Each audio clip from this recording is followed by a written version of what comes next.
go, and so this is the 60s. This is the 60s. So the biggest challenge in those years was the flooding was the biggest issue. And financial support for the diking was the biggest challenge. So we still were not a district municipality when donations from community members, industry, and business enabled the building of a swimming pool behind the high school. In 1962, an 1,116 square foot home in a new subdivision was expected to sell for $13,500. And to buy that house, you would need an income of $4,500 with $1,800 down payment. And the payments would be $80 a month for the next 20 years. You'd be so lucky these days.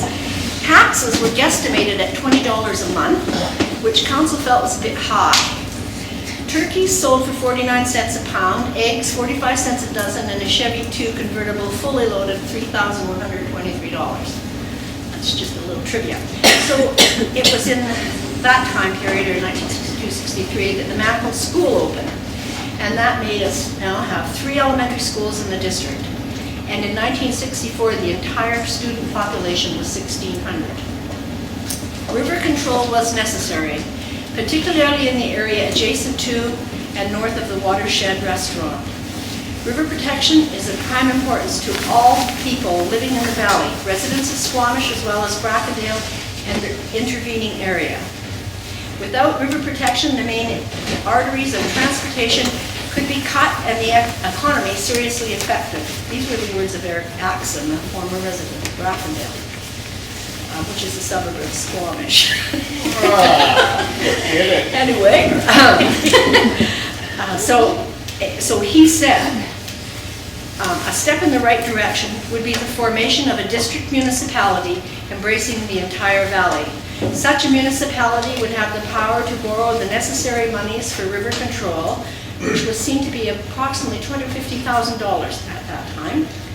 And surely an area 4 times larger than the village would have no problem repaying this sum, and the benefit would be enormous, he said.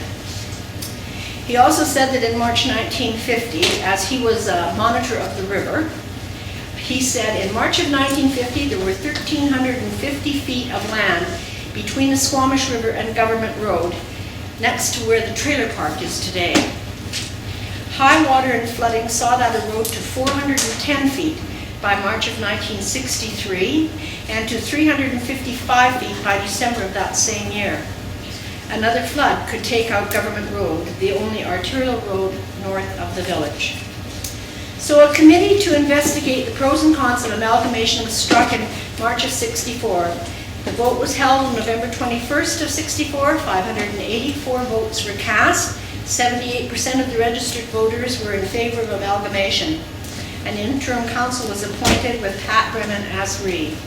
And the council consisted of the existing village council, a representative from each of the Mampcombe Waterworks District and the Mampcombe Sewage District, along with one individual who represented the unorganized areas. Along with river control, road upgrades and maintenance were a major focus of the new district. Paving in the newly acquired area began almost immediately. The first election for a full council, 6 aldermen and a reeve, took place on April the 3rd, 1965. Following this first election, subsequent elections would be held annually, with 3 aldermen being elected in December for 2 years, and the positions of mayor and 3 aldermen the following year for a 2-year term. Quite honestly, I still think that was a very, very good way to serve the community. That was great for accountability. You didn't have to wait 3 years to find out where you were screwing up or not. And I'm just really sorry that it changed to 3-year terms, and I'm sorry that they're thinking of even making it longer. So that's just my sentiments. Well, you could go ahead and speak up and try to change it. That's right. You'll help me, right? I mean, you're in. Right.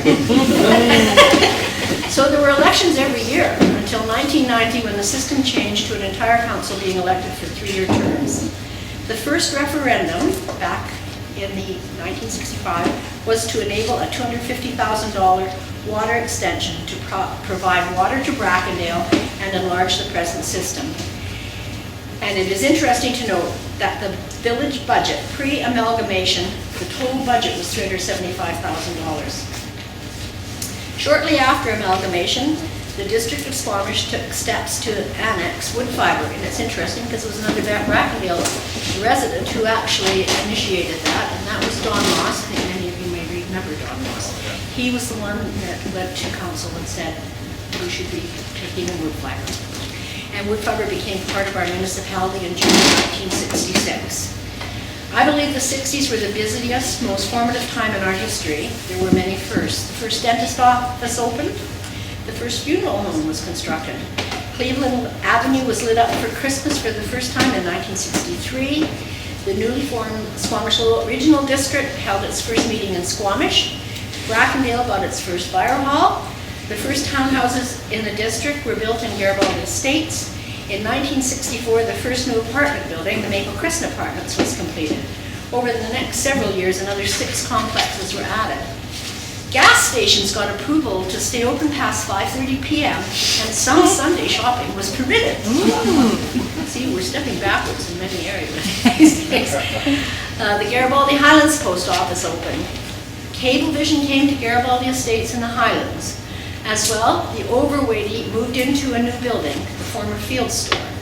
And 4 new buildings were built on Cleveland Avenue. The Drenka block was completed, and the post office relocated from its long-term home. That was the former Parkside restaurant, I forget what it's called, Barbecue Grill. So Campfire Grill. There we go. And the Royal Bank Plaza was also constructed in the 60s. A curling rink, which burnt down some years later, opened on the site of the present Alex Monroe Fire Hall. And with the donation of land from the province, much volunteer labor, equipment, and time donated. With corporate support, the Squamish Valley Golf Course was ready for play. Ever since Baldwin and Cooper scaled the Chief in 1961, rock climbers came from all over the world. Squamish Lanes opened and was popular with bowlers of all ages. The local ambulance service was totally volunteered and operated by the Squamish Lions Club. In 1964, a new and better equipped ambulance was purchased to replace the first ambulance that had been acquired by the Lions in 1957. That ambulance, over 7 years, had clocked 20,000 miles, mostly on gravel roads. And remember, in the 60s, we were still in miles. Dikes around the village were raised 4 feet and widened to allow vehicle access for maintenance, and the dikes were built on the mountain. By the end of 1969, with the ongoing grants received from the province, the Squamish River was protected by dikes, including the most vulnerable area from Leski's Crossing north to Judd's Slough, and in the south from the confluence of the Mountain and Squamish Rivers to Buckley's Crossing. Most of the construction took place in the winter months, enabling many logging companies and forest workers to work in their traditional downtime. The District of Squamish managed the program, and just some local interest, I think. Most of you, many of you knew Bill Manson, who just recently passed away. He actually supervised a good portion of those dike works for many years. The old, narrow, windy highway between Squamish and Britannia Beach was under construction.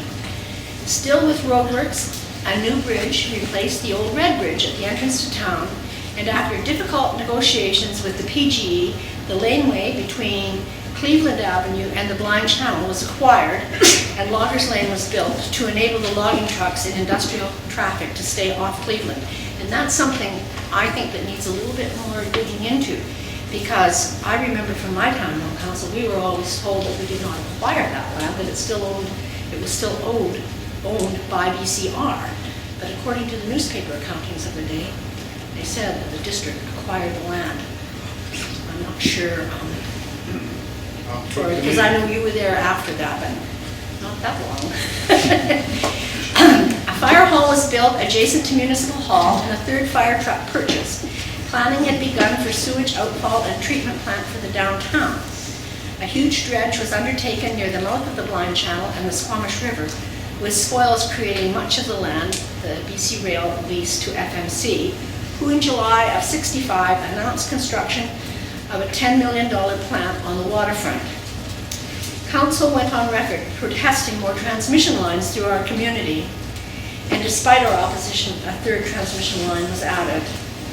The District of Squamish awarded Carney's a 5-year contract to begin garbage collection. It's going to be one of the longest contracts district responders ever had. Bylaws were passed, and the first zoning bylaw,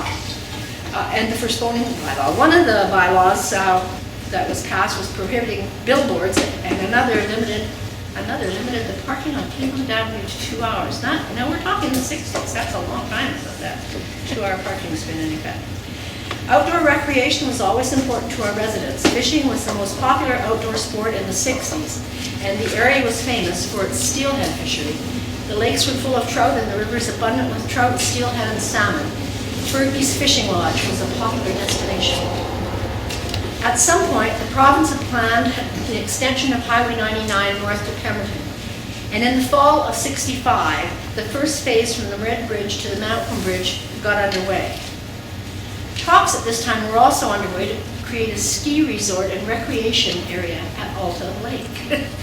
That's Whistler. A new RCMP facility, and that's where the Squamish Youth Center is now, was built and opened in June of '69. The Squamish Hospital received upgrades, new X-ray equipment, and a new lab. Deep sea ships start to visit, but they were visiting at the FMC salt dock area, not the terminals. There wasn't any terminals there then. So these deep sea dock ships came, and I'm wondering if any one of you can guess what they carried. Propane to Japan. I found that really interesting. Propane gas destined for Japan. Canadian collieries opened the Empire Lumber Sawmill, and unfortunately, flying ash from the sawmill's beehive burner became a real nuisance right from the startup. Homes and yards on nearby Hospital Hill were often covered in it. That would be now in the 60s. I didn't. 63, the mill. Somewhere on there. Homes and yards on nearby Hospital Hill were often covered in. Complaints to Canadian collieries did not seem to have any effect, resulting with a group of angry residents filing a writ. And you know, it's interesting because you see Colleen, J.D., John Drake's wife, Colleen, is in the picture. She's one of the ones that helped deliver that writ, and a number of others that probably have been known to you too in your newspapers. A course of action to address the problem was put together by the mill and submitted to council for approval. Council supported the plan to enable the mill to rebuild its burner and burn a limited amount per hour that would prevent smoke and fly ash from being a nuisance. Chlorine and fluoride were introduced to our water supply. Major upgrades to the water supply were made to the water system, including replacement of an old damaged weir. That would be over in the Valley Group area. A settling chamber was added and improvements made to chlorination and fluoridation machinery as well. In 1969, Capilano College offered its first courses here, English, economics, and psychology. And I believe those first classrooms were in a private basement. Since 1958, when it opened, the highway was prone to rock slides and vehicle accidents. Some resulted in the highway being closed for extended periods of time.